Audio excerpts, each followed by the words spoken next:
வணக்கம் எல்லாரும் எப்படி இருக்கீங்க? நான் ரொம்ப நல்லா இருக்கேன். நீங்க எல்லாரும் நல்லா இருக்கீங்கன்னு நம்புறேன். தற்சார்பு வாழ்க்கை சேனல்ல உங்க எல்லாரையும் சந்திக்கிறதுல மகிழ்ச்சி. இன்னைக்கு நம்ம என்ன பார்க்க போறோம் அப்படின்னு பார்த்தீங்கன்னா, உங்களை யாராவது பயங்கரமா ட்ரிகர் பண்றாங்களா? செம்மையா டென்ஷன் ஆக்கி விட்டுட்டு அவங்க மட்டும் அப்படியே கூலா ஹாப்பியா சுத்திட்டு இருக்காங்களா? உங்க வாயை கிளறி வார்த்தைகள்லாம் புடுங்கிட்டு இருக்காங்களா? நீங்க நான் உண்டு என் வேலை உண்டுன்னு செவனேன்னு இருந்தாலும் அப்படியெல்லாம் விட மாட்டேன் சண்டைக்கு வாடா அப்படின்னு கூப்பிட்டு வச்சு உங்களை தகராறு பண்றாங்களா?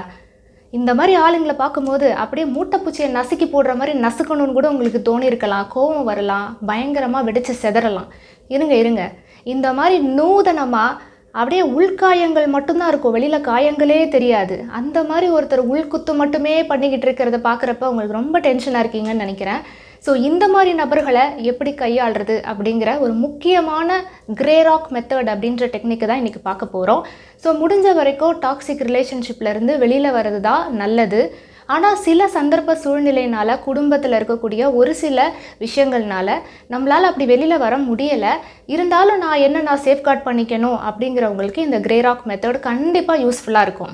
என்னதான் என்னுடைய நியாயத்தை நான் வெளியில் சொல்லணும் அப்படின்னு நினச்சாலுமே இந்த உலகமும் என்னை நம்ப மாட்டேங்குது, நான் தான் கடைசியில் தப்பாக இருக்கிறணும் அப்படின்னு என்ன நானே செல்ஃப் டவுட் பட்டுக்கிறது மட்டும்தான் மிச்சம். அதனால என்னோடய உடம்பு தான் போயிடுச்சு, ஹெல்த் ஸ்பாயில் ஆகிடுச்சு, என்னோட மனநலம் பாதிக்கப்பட்டுருச்சு, நான் என்ன பண்ணுறது அப்படிங்கிறவங்களுக்கு இந்த GrayRock மெத்தட் கண்டிப்பாக யூஸ்ஃபுல்லாக இருக்கும். அந்த ரிலேஷன்ஷிப் விட்டு என்னால் வெளியில் வரவும் முடியல, அதுக்குள்ளே தான் இருக்கணும், ஆனாலும் என்ன நான் பாதுகாப்பாக வச்சுக்கணும் அப்படிங்கிறவங்களுக்கு இந்த டெக்னிக் கண்டிப்பாக பயனுள்ளதாக இருக்கும்.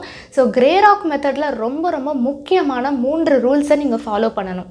1, நியாயப்படுத்தவே கூடாது. உங்களுடைய செயல்களை நான் இதனால தான் பண்ணேன், என் பக்கம் நியாயம் இருக்குது, என் பக்கம் தர்மம் இருக்குது, நான் சொல்கிறத கேளுங்களேன் அப்படின்னு நீங்கள் உங்களுடைய நியாயங்களை அவங்கக்கிட்ட எக்ஸ்பிளைன் பண்ணுறேன் அப்படிங்கிற பேரில் இந்த வேதங்களில் இவ்வளவு தர்மங்கள் சொல்லியிருக்கு அப்படி நீங்கள் என்னதான் அவங்கக்கிட்ட பகவத்கீதையிலிருந்து சில உபதேசங்கள் சொன்னாலும் சரி, இல்லை பைபிள்லேருந்து நீங்கள் அந்த வசனங்கள் சொன்னாலும் சரி, திருக்குரான்லேருந்து அந்த விஷயங்கள் எல்லாம் நல்ல விஷயங்கள்லாம் சொன்னாலும் சரி, அவங்களுக்கு காதுக்குள்ளே நுழையாது.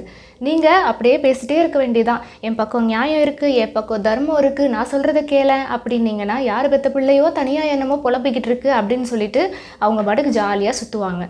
அப்போ நான் சொல்கிறத கேட்கவே மாட்டாங்களே அப்படின்னு உங்களுக்கு வருத்தம் மட்டும்தான் இருக்கும். அதனால் உங்களுக்கு எந்த பிரயோஜனமும் இருக்காது, உங்கள் மூச்சு தான் வீணாக போகும். 2வது பார்த்தீங்கன்னா, எந்த விதத்துலேயும் அவங்களுக்கு விளக்கங்கள் சொல்லாதீங்க. அதாவது விளக்கம் சொல்லியே என் மூச்சு போச்சு அப்படிங்கிற மாதிரி தான் நீங்கள் விளக்கம் சொல்லிக்கிட்டே இருக்க வேண்டியதான், அவங்க அதை பற்றி கண்டுக்கவே மாட்டாங்க. ஸோ எந்த ஒரு எக்ஸ்ப்ளனேஷன்ஸும் கொடுக்காதீங்க, இதுதான் அதுதான் இப்படி தான் அப்படி தான்னு நீங்கள் சொல்லிக்கிட்டே இருக்க வேண்டியதான் வாழ்க்கை முழுக்க. அடுத்து 3வது பார்த்தீங்கன்னா, சண்டை போடாதீங்க. அவங்களுக்கு நேருக்கு எதிர நீங்கள் சரிக்கு சமமாக சண்டை போட்டீங்க அப்படின்னா அதனால் பாதிக்கப்படுறது நீங்கள் மட்டும்தான். அவங்க ஜாலியாக இருப்பாங்க, கூலாக இருப்பாங்க, எனக்கும் அதுக்கும் சம்மந்தமே இல்லைங்கிற அளவுக்கு இருப்பாங்க. அவங்க பேசும்போது கூட பார்த்தீங்கன்னா அடி வயிற்றுலேருந்து அப்படியே எமோஷன்ஸ்லாம் பேச வராது, அப்படியே தொண்டை வரைக்கும் தான் இருக்கும். ஆனால் வார்த்தைகள் எல்லாம் ஒருத்தரை புண்படுத்துகிற மாதிரி இருக்கும். ஸ்ட்ரெயின் பண்ணாமல் ஒருத்தரை எப்படி திட்டுறது அப்படிங்கிறதுல அவங்க கை தேர்ந்தவங்க. ஆனால் அதெல்லாம் தாங்கிக்கிட்டு திரும்பி திட்டுறதுக்கு உங்களுக்கு சத்து இருக்காது, உங்களுக்கு கொஞ்சம் கூட அந்த ஸ்ட்ரென்த் இருக்காது. சரியா? அதனால் நீங்கள் எக்ஸ்ப்ளனேஷன் கொடுக்கக்கூடாது, ஜஸ்டிஃபை பண்ணக்கூடாது. அடுத்தது அவங்களுக்கு சரிக்கு சமமாக நீங்கள் சண்டை போடவும் கூடாது. அடுத்து முதல் முக்கியமான விஷயம், பி ஸ்ட்ராங். நல்லா ஸ்ட்ராங்காக இருக்கணும். ஏன்னா இப்போ நீங்கள் வீக்காக இருக்கீங்க, அதனால தான் அவங்க நல்லா உங்களை ஏமாத்துறாங்க. நீங்கள் ரொம்ப எல்லாத்துக்கும் பயந்துட்டு ஐயோ நம்ம இதுக்கு மேலே ஒன்றுமே பண்ண முடியாது அப்படின்னு முடங்கி நீங்கள் ஒரு ஓரமாயிட்டீங்க அப்படின்னா அவங்க சூப்பராக உங்களை ஏமாற்றிடுவாங்க.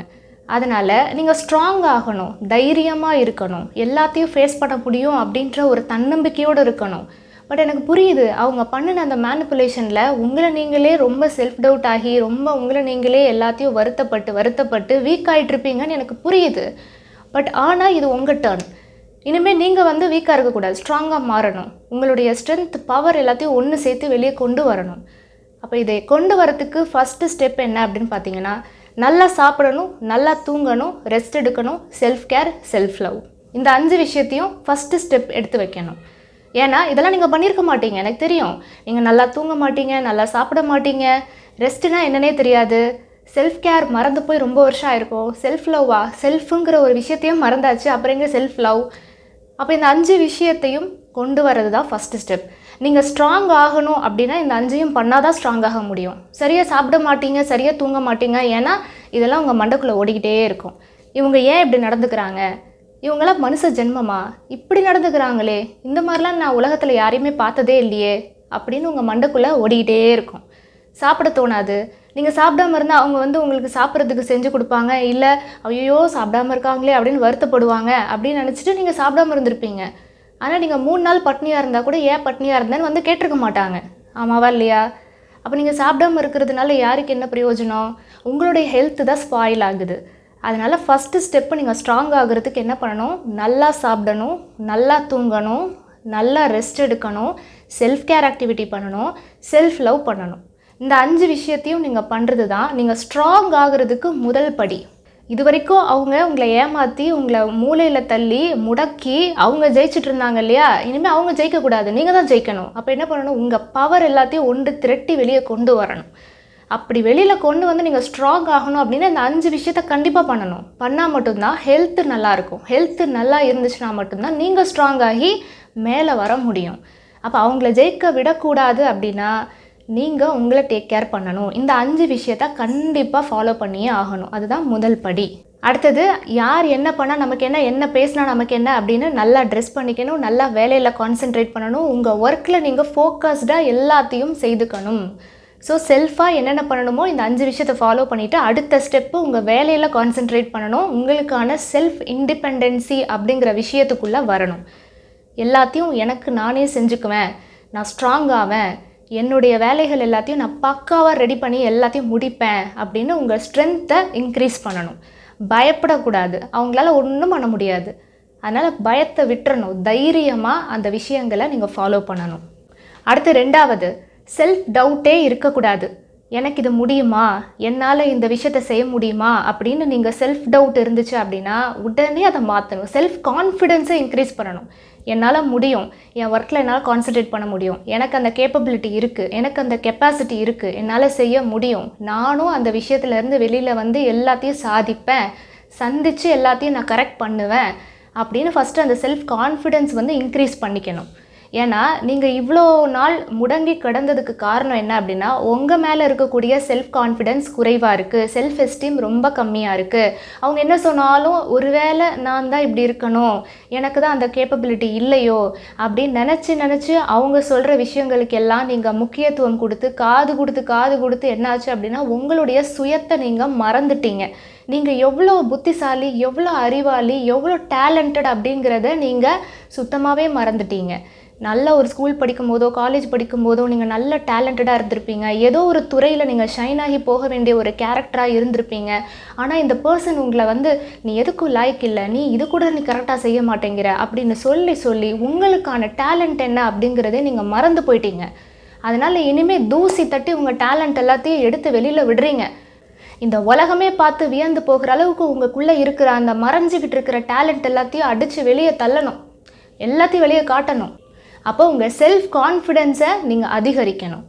என்னால் முடியும், என்னால் செய்ய முடியும், இந்த பர்சன் வந்து என்னை மேனிப்புலேட் பண்ணுறாங்க, என்னை திசை மாற்றம் பண்ணுறாங்க, என்னை தேவையில்லாமல் என்னை குழப்புறாங்க, கன்ஃபியூஸ் பண்ணுறாங்க, அதுக்கெல்லாம் நான் கொஞ்சம் கூட பயப்படக்கூடாது. எனக்கு இந்த திறமை இருக்குது, எனக்கு இந்த டேலண்ட் இருக்குது, நான் இதை கண்டிப்பாக வெளிக்கொண்டு வருவேன் அப்படின்னு அந்த செல்ஃப் கான்ஃபிடென்ஸை இன்க்ரீஸ் பண்ணணும். அடுத்து 3வது, ட்ரிகர் பண்ணுவாங்க, உங்களை நல்லா நோண்டுவாங்க, எப்படிலாம் சண்டைக்கு க்ரியேட் பண்ணலாம் அப்படின்னு ஸ்கிரிப்ட் எல்லாம் யோசித்து எல்லாம் பண்ணுவாங்க. ட்ரிகர் ஆகவே கூடாது. அதுதான் ரூல் நம்பர் 3. பொங்கவே கூடாது. நீ என்ன வேணால் பண்ணிக்கோ, என்ன வேணால் பேசிக்கோ, நான் ட்ரிகர் ஆக மாட்டேன். நீ பேசுகிற வார்த்தைகளுக்கெல்லாம் மீனிங்கே கிடையாது. ஸ்டோன் மாதிரி, ஒரு கல் மாதிரி, அதான் GrayRock மெத்தட். ஒரு கல் மாதிரி நீ என்ன சொன்னாலும் நான் ரியாக்ட் பண்ண மாட்டேன். நீ என்ன தான் சண்டைக்கு நீ ட்ரை பண்ணாலும் உனக்கு நான் ஃபியூவல் கொடுக்கவே மாட்டேன். நீ என்ன பண்ணாலும் சரி, நான் ட்ரிகர் ஆக மாட்டேன் அப்படிங்கிறதான் ரூல் நம்பர் 3. அதை கண்டிப்பாக ஸ்ட்ரிக்டாக ஃபாலோ பண்ணணும். நீங்கள் ட்ரிகர் ஆகி எக்ஸ்ப்ளனேஷன், ஜஸ்டிஃபிகேஷன், சண்டை போடுறது, டிஃபென்ஸு இதெல்லாம் வேஸ்ட்டு. இதை பண்ணுறதுனால என்ன ஆகும்னா உங்கள் மூச்சு தான் விரயமாகும், வேஸ்ட், எனர்ஜி வேஸ்ட்டாக போகுது. அவங்க ஜாலியாக அதில் அப்படியே குளிர் காஞ்சிட்ருப்பாங்க, அவங்க அப்படியே நிம்மதியாக ஹாப்பியாக சுற்றிக்கிட்டு இருப்பாங்க. பார்க்கும்போது நமக்கு அப்படியே பற்றிக்கிட்டு எரியும். அதுதான் ட்ரிகர் ஆகவே கூடாது. எந்த அளவுக்கு நம்ம வந்து ட்ரிகர் ஆகுறத குறைக்கிறோமோ அந்தளவுக்கு அவங்களுக்கு அந்த ஃபியூவல் சப்ளையை நம்ம கட் பண்ண முடியும். ஸோ அந்த GrayRock மெத்தட் அப்படிங்கிற விஷயம்தான் இவங்களை ஹேண்டில் பண்ணுறதுக்கு ரொம்ப ரொம்ப முக்கியமான ஒரு விஷயம். அவங்க என்ன பண்ணாலும் ட்ரிகர் ஆகவே கூடாது. மீனிங்லெஸ், அவங்க பேசுகிற எதுக்குமே அர்த்தமே இல்லை அப்படின்னு நினச்சிக்கணும். சில நேரங்களில் தோணும் இவங்க பேசுகிறதெல்லாம் என்ன எப்படி நம்ம அதை எடுத்துக்கிறது அப்படின்னு கூட தோணும் தான். அது உண்மை, கண்டிப்பாக உண்மை தான். பட் எவ்வளோ நாளைக்கு ட்ரிகர் ஆகிட்டே இருக்கிறது? இத்தனை நாள் நம்ம வந்து ட்ரிகர் ஆகிட்டோம், டென்ஷன் ஆகிட்டோம், அப்படி கத்தி வெடித்து செதறினதுனால என்ன கிடச்சிது யோசிக்கணும்ல. ஏதாவது ஒன்று நல்லதாக நடந்துச்சா? அவங்க எதுவுமே நடக்காத மாதிரி அப்படியே கூலாக அப்படியே நடந்து போயிட்டுருக்காங்களே. ஏதாவது ஒரு பிரயோஜனமான ஒரு விஷயம் நடந்துச்சா? நடக்கலை இல்லை. அப்புறம் எதுக்கு ட்ரிகர் ஆகணும்? கல் மாதிரி அவங்க என்ன பண்ணாலும் ட்ரிகரே ஆகாதீங்க. உங்களை சுற்றி என்ன நடந்துக்கிட்டு இருக்கு அப்படிங்கிறத கவனிங்க. உங்கள் வேலை என்னவோ அதில் கான்சென்ட்ரேட் பண்ணிட்டு போயிட்டே இருங்க. அடுத்த 4வது ரொம்ப ரொம்ப முக்கியமான ஒரு பாயிண்ட்டு, இதை கண்டிப்பாக நீங்கள் ஃபாலோ பண்ணணும். அதாவது பல வகைகளில் உங்களுடைய வாயை பிடுங்கிறதுக்கு ட்ரை பண்ணுவாங்க. அப்படியும் முடியலைன்னு வச்சுக்கோங்களேன், இந்த டெக்னிக் அவங்க ஃபாலோ பண்ணுவாங்க.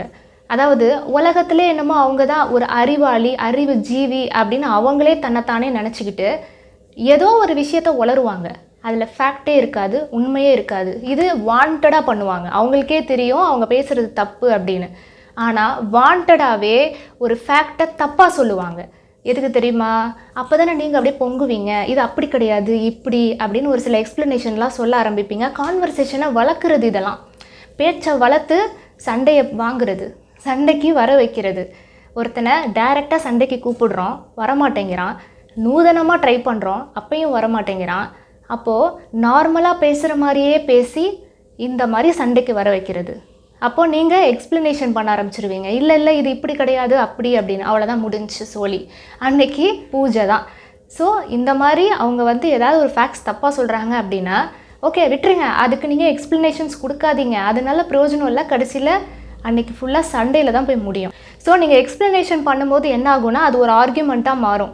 நீங்கள் உங்கள் கருத்தை சொல்வீங்க, அவங்க தேவையில்லாத பல கருத்துக்களை சொல்லிகிட்டு இருப்பாங்க. அதில் ஃபேக்டே இருக்காது. உண்மை ஒத்துக்கிறேன், நானும் எல்லாமே அப்படி தான் பொய்யா சொல்லுவாங்க. இல்லைனா தப்பு தப்பாக ஏதாவது உளருவாங்க. என்னமோ உலகத்துலேயே அவங்களுக்கு தான் எல்லாம் தெரிஞ்ச மாதிரி சீனா போடுவாங்க தான், அக்செப்ட் பண்ணிக்கிறேன். பட் உங்களுடைய கருத்துக்களை நீங்கள் சொல்கிறதுனால ஏதாவது ஒரு பிரயோஜனம் இருக்குன்னு நினைக்கிறீங்க? நீங்கள் சொல்கிறது எதையாவது அவங்க காதில் கேட்க போகிறாங்கன்னு நீங்கள் நம்புகிறீங்க? சத்தியமாக அவங்க கேட்க மாட்டாங்க. ஒரு துளி கூட நீங்கள் சொல்கிற எதையுமே அது உண்மையாக இருந்தாலும் அக்செப்ட் பண்ண மாட்டாங்க. அதுதான் அங்கே விஷயமே. நீங்கள் என்ன தான் ப்ரூஃபை கொடுத்து எவிடன்ஸை கொடுத்து ஆர்கியூமெண்ட்லாம் பண்ணி இப்படி தான் அப்படி தான் உங்கள் ஆவி போயிடும். அவங்கள ஆர்கியூ பண்ணி நீங்கள் வின் பண்ணணும் அப்படின்னு நினச்சிங்கன்னா உங்கள் ஃபிசிக்கல் ஹெல்த்து ரொம்ப ஸ்பாயில் ஆகிடும். நீங்கள் இல்லைன்னு சொல்லி உங்கள் மூச்சை விரயமாக்குறதுக்கு என்னமோ உளறிட்டு போ, எனக்கு அதுக்கும் சம்மந்தம் இல்லை அப்படிங்கிற மாதிரி நீங்கள் போயிட்டே இருங்க. எக்ஸ்ப்ளனேஷன்ஸே கொடுக்காதீங்க. நீங்கள் எக்ஸ்ப்ளனேஷன் கொடுக்குறது தான் அவங்களுக்கு ஃபியூவலே. அப்பா ஒரு ஆள் சிக்கிட்டான் அப்படின்னு ஆர்கியூமெண்ட்ஸில் அப்படியே வந்து ஜாலியாக இருப்பாங்க, சந்தோஷமாக ஆர்கியூ பண்ணுவாங்க. அவங்கக்கிட்ட நீங்கள் அந்த ஆர்கியூமெண்ட்ஸில் ஜெயிச்சு உங்களுக்கு ஏதாவது பிரயோஜனம் இருக்க போதா? ஒன்றுமே இல்லைல்ல. அப்புறம் எதுக்கு ஆர்கியூமெண்ட் பண்ணணும்? முடிஞ்ச அளவுக்கு கான்வர்சேஷனை நிறுத்திடுங்க. அவங்கள்ட்ட பேசுகிறதே வளர்த்துட்டு போகாதீங்க. முடிஞ்ச அளவுக்கு இவ்வளோ தான் அப்படின்னு லிமிட் வச்சுட்டு ஒரு பவுண்ட்ரி செட் பண்ணி நீ வராத நானும் வரமாட்டேன், தயவு செஞ்சு நான் விட்டுரு அப்படின்னு சொல்லிட்டு உங்கள் பவுண்ட்ரிக்குள்ளே நீங்கள் சேஃபாக இருந்துக்கோங்க. அடுத்த 5வது, இதுதாங்க ரொம்ப முக்கியமான விஷயம். இந்த கிரேராக் மெத்தடில் நீங்கள் ஃபாலோ பண்ண வேண்டிய ரொம்ப ரொம்ப முக்கியமான ஒரு பாயிண்ட்டு. அவங்களுக்கு கொடுக்கக்கூடிய சப்ளையை நிறுத்தணும். எதுவுமே கொடுக்கக்கூடாது. எதுவுமே கொடுக்கக்கூடாது அப்படின்னா ஸ்டார்வேஷன், ஒரு பட்டினி போட்டால் எப்படி இருக்கும் அந்த மாதிரி. அவங்களுக்கு என்ன அந்த பட்டினி போடுறது அப்படின்னு பார்த்தீங்கன்னா அட்டென்ஷன் கொடுக்கக்கூடாது. அவங்களுக்கு தரக்கூடிய ஃபியூவல் சப்ளையை கட் பண்ணணும். எப்படி பண்ணுவீங்க? அவங்க ஒரு விஷயம் பண்ணுறாங்க, நீங்கள் ட்ரிகரே ஆகாமல் இருக்கீங்க பார்த்தீங்களா, அதுதான் அவங்களுக்கு கொடுக்குற சப்ளையை கட் பண்ணுறது. அவங்களுக்கு தீனி போடுறத நீங்கள் கட் பண்ணுறீங்க. ஒன்றுமே தரக்கூடாது, அட்டென்ஷன் கொடுக்கக்கூடாது. சில நேரத்தில் அவங்க வந்து ஒரு சில விஷயங்கள் பண்ணும்போது நீங்கள் எமோஷ்னல் ஆகுறீங்கள்ல, அந்த எமோஷன்ஸை கூட நீங்கள் அவங்களுக்கு கொடுக்கக்கூடாது. அதுவும் ஒரு ஃபியூவல் தான். நீங்கள் ஏதாவது ஒன்று பண்ணும்போது ஒரு பயந்தோ இல்லை ஏதோ ஒரு விஷயம் நீங்கள் ரெஸ்பான்ஸ் கொடுக்குறீங்க பார்த்தீங்களா, அதுதான் ஃபியூவல். ஒரு தலையை அசைக்கிறது, இல்லை பயப்படுறது, இல்லை அவங்க ஒன்று சொன்ன உடனே நீங்கள் ஒரு ரியாக்ஷன் கொடுக்கறது, இல்லை கோவமாக உங்களை நீங்கள் மாற்றிக்கிறது, கவலைப்படுறது, அழறது, இதெல்லாம் நிறுத்தணும். அவ்வளோதான், ஸ்டாப் பண்ணிடுங்க. இன்னையோடு ஸ்டாப் பண்ணுறீங்க. இதெல்லாம் செஞ்சிட்ருக்கீங்க அப்படின்னா இந்த வீடியோ பார்க்குற இந்த செகண்டே ஸ்டாப் பண்ணுறீங்க. அழக்கூடாது. அவங்க பண்ணுற விஷயங்கள் எல்லாத்துக்கும் நீங்கள் ரிப்ளை கொடுக்கக்கூடாது, கான்வர்சேஷன் பண்ணக்கூடாது, எக்ஸ்ப்ளனேஷன் கொடுக்கக்கூடாது, ஜஸ்டிஃபை பண்ணக்கூடாது, எதுவுமே கொடுக்கக்கூடாது. அவங்கள பட்டினி போடணும், ஸ்டார்வேஷனுக்கு தள்ளணும். ஆனால் அவங்க விடமாட்டாங்க.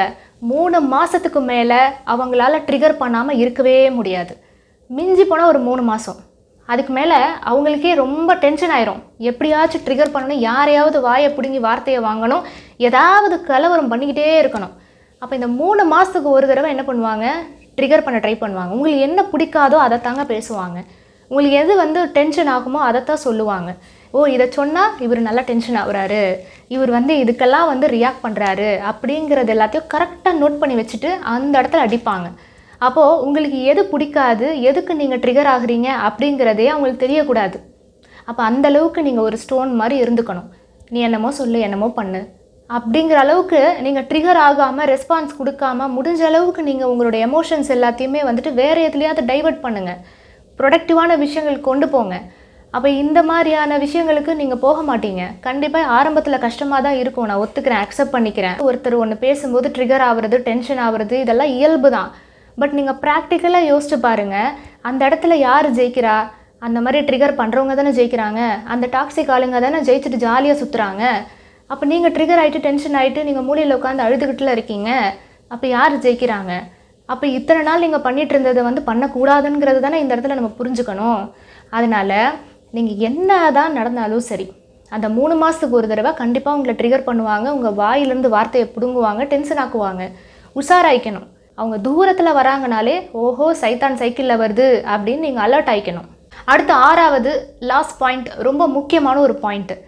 உங்களை நல்லா கடுப்பேற்றி டென்ஷன் ஆக்கிட்டு ஒன்றுமே நடக்காத மாதிரி நல்லா படுத்து தூங்குறாங்களே, அதை பார்க்குறப்ப உங்களுக்கு டென்ஷன் ஆகுதுல்ல. ஏன்னா நீங்கள் தூங்கவே இல்லையே, அதை நினச்சி அப்படியே வருத்தப்பட்டு உன் குத்தம்மா ஏன் குத்தம்மா யாரை நானும் குத்தம் சொல்ல அப்படின்னு நீங்கள் பயங்கரமாக டென்ஷன் ஆகிட்டு அழுது புலம்பி நைட்டெல்லாம் தூங்காமல், ஒருவேளை இது யார் குத்தமாக இருக்கும், நான் தான் தப்பு பண்ணிட்டேனா, இல்லை அவர் மேலே மிஸ்டேக் இருக்கா, உலகமே அவரை புகழுதே ஆனால் நான் சொன்னால் யாரும் கேட்க மாட்டேங்கிறாங்களே, என்கிட்ட மட்டும்தான் அவர் இப்படி நடந்துக்கிறாரு அப்படின்னு பயங்கரமாக நீங்கள் தூங்காமல் கொள்ளாமல் ஆராய்ச்சிகள்லாம் பண்ணிக்கிட்டு இருக்கீங்க. ஆனால் அவங்க அப்படியே ஜாலியாக இருக்காங்க. அதாவது கொஞ்ச நேரத்துக்கு முன்னாடி தான் ரத்த களரி நடக்கிற மாதிரி ஒரு பெரிய சம்பவம் பண்ணியிருப்பாங்க. ஆனால் அடுத்த செகண்டே ஒன்றும் நடக்காத மாதிரி அப்படியே பிரியாணி ஆர்டர் போட்டு நல்லா சாப்பிட்டுட்டு இந்தாவா சாப்பிட்லாம் அப்படின்னு கூப்பிடுவாங்க. உங்களுக்கு அப்படியே தோணும், இதுக்கு முன்னாடி என்னமோ இப்போ நடந்துச்சு, அது என்ன நடந்துச்சு, ஒன்றுமே நடக்காத மாதிரி இப்போ சாப்பிட்றதுக்கு கூப்பிட்றாங்களே அப்படின்னு கூட தோணியிருக்கும். இப்படி நடந்த எல்லாத்தையும் அப்படியே குழி தோண்டி புதைச்சிட்டா எப்படி மனசில் இருக்கிறது ஆறும், எனக்கு ஆறவே மாட்டேங்குதே அப்படின்னு கூட தோணியிருக்கும். ஒன்று இந்த பிரச்சனைக்கு நான் தான் பொறுப்பு, நான் மன்னிப்பு கேட்டுக்கிறேன் அப்படின்னு ஃபுல் ஸ்டாப் வைக்கணும். அப்படி இல்லைன்னா என்னுடைய நியாயத்தையாவது சொல்கிறதுக்கு எனக்கு ஒரு அனுமதி கொடுக்கணும். எதுவுமே இல்லாமல் நடந்த எல்லாத்தையும் குழி தோண்டி புதைச்சிட்டு நீ பாட்டுக்கு இப்படி பிரியாணி சாப்பிட்டுக்கிட்டு இருந்தா எனக்கு எப்படி பசிக்கும், எனக்கு எப்படி தூக்கம் வரும்? நியாயம்தான். ஆனால் அவங்க அப்படி ஜாலியாக படுத்த உடனே தூங்குறாங்க, நல்லா சாப்பிட்றாங்க, ரெஸ்ட் எடுக்கிறாங்க, அழகாக செல்ஃப் கேர் பண்ணிக்கிறாங்க. அதுக்கு என்ன தெரியுமா காரணம்? ரொம்ப முக்கியமாக அவங்க ஃபாலோ பண்ணுறது ப்ரெசன்ட் மொமெண்ட் அவேர்னஸ். அவங்க எப்போவுமே ப்ரெசண்ட்டில் இருப்பாங்க, நிகழ்காலத்தில் சந்தோஷமாக இருப்பாங்க. ரொம்ப பாஸ்ட்டை பற்றியோ ஃப்யூச்சரை பற்றியெல்லாம் சிந்திக்க மாட்டாங்க. எப்போவுமே ப்ரெசன்ட் மொமெண்ட்டில் இருக்கிறனால அவங்களுக்கு உடம்புக்கு ஒன்றும் வராது, நல்லா தூங்குவாங்க, ஜாலியாக இருப்பாங்க, நல்லா சுற்றுவாங்க, செல்ஃப் கேர் பண்ணிக்குவாங்க, தன்னைத்தானே செல்ஃப் லவ் பண்ணிக்குவாங்க, என்னென்ன உலகத்தில் அனுபவிக்க வேண்டியிருக்கோ எல்லாத்தையும் பண்ணுவாங்க. ஆனால் ட்ரிகர் பண்ணி விட்டுட்டு எல்லாத்தையும் அனுபவிக்கிறாங்க. ஆனால் நீங்கள் என்ன பண்ணுவீங்க? இது எல்லாத்தையும் பண்ண மாட்டீங்க, எதை பண்ணக்கூடாதோ அதை தான் பண்ணுவீங்க. ஃப்யூச்சரை பற்றி பயப்படுவீங்க, பாஸ்ட்டில் அவங்க பண்ண அந்த வார்த்தைகளெல்லாம் அப்படியே அலமோதும். இப்படி பேசிட்டானே, இப்படியெல்லாம் ஒரு மனுஷன் இந்த உலகத்தில் வாழ முடியுமா, இவனை மாதிரி ஒருத்தனை இந்த உலகத்தில் நான் பார்க்கவே இல்லையே அப்படின்னு உங்களுக்கு பாஸ்ட்டில் நடந்த அந்த வார்த்தைகள் எல்லாம் அப்படியே தாண்டவம் ஆடிக்கிட்டு இருக்கும், மண்டைக்குள்ளே தபலா வாசிக்க ஆரம்பிக்கும். அப்போ எப்போவுமே நீங்கள் எப்படி இருக்கீங்க? பாஸ்ட்லேயே இருக்கீங்க, இல்லை ஃப்யூச்சரில் இருக்கீங்க, ப்ரெசன்ட் மொமெண்ட்டுக்கு வரதே இல்லை. நீங்கள் ப்ரெசன்ட் மொமெண்ட்லேயே இல்லாததுனால தான் அவங்க ஜெயிச்சுட்டு போய்கிட்டே இருக்காங்க. ஸோ அவங்க ஜெயிக்கிறதுக்கு முதல் காரணமே அவங்க ப்ரெசன்ட் மொமெண்ட் அவேர்னஸை ஃபாலோ பண்ணுறாங்க. அதனால தான் அவங்களுக்கு உடம்புக்கு ஒன்றும் வராது, நல்லா படுத்தோன்னு தூங்குவாங்க. போன செகண்ட் நடந்த சண்டே இந்த செகண்ட் மறந்துட்டு அப்படியே ஜாலியாக சுற்றுவாங்க. கொஞ்சம் கூட அவங்களுக்கு பாதிக்கவே பாதிக்காது. ஸோ இனிமேல் நீங்கள் என்ன பண்ணணும்? நீங்கள் ஸ்ட்ராங் ஆகணும், ஸ்ட்ரென்த் ஆகணும் அப்படின்னா நீங்கள் ப்ரெசன்ட் மொமெண்ட் அவேர்னஸை ஃபாலோ பண்ணணும். பாஸ்ட்டில் நடந்த விஷயங்கள் எல்லாத்தையும் விட்டுறணும். ஃப்யூச்சரை பற்றி கவலைப்படக்கூடாது, பயப்படக்கூடாது. இப்போது இந்த செகண்டுக்கு வந்துடணும். ஸோ இந்த 6 விஷயங்களுமே ரொம்ப முக்கியமான பாயிண்ட்ஸு, கண்டிப்பாக நீங்கள் ஃபாலோ பண்ணணும். அப்போ தான் உங்களை நீங்கள் சேஃப்கார்ட் பண்ணிக்க முடியும். தேவையில்லாமல் இந்த டாக்ஸிக்கான ஆளுங்க கிட்ட நீங்கள் வாதாடுறதுனாலையோ இல்லை எக்ஸ்ப்ளனேஷன் கொடுக்கறதுனாலையோ ஒரு பிரயோஜனமும் இல்லை. ஸோ உங்களை நீங்கள் சேஃப்கார்ட் பண்ணிக்கணும் அப்படின்னா GrayRock மெத்தடை கண்டிப்பாக ஃபாலோ பண்ணணும். அவங்களுக்கு கொடுக்குற சப்ளையை கட் பண்ணணும். ஸோ தேவையில்லாத கான்வர்சேஷன்ஸில் ஈடுபடக்கூடாது, ஆர்குமெண்ட்ஸ் பண்ணக்கூடாது. ஸோ இந்த பதிவு கண்டிப்பாக உங்களுக்கு யூஸ்ஃபுல்லாக இருந்திருக்கும் அப்படின்னு நினைக்கிறேன். மீண்டும் இதே போல ஒரு சூப்பரான பதிவில் உங்கள் எல்லாரையும் சந்திக்கிறேன். நன்றி. வாழ்க வளமுடன்.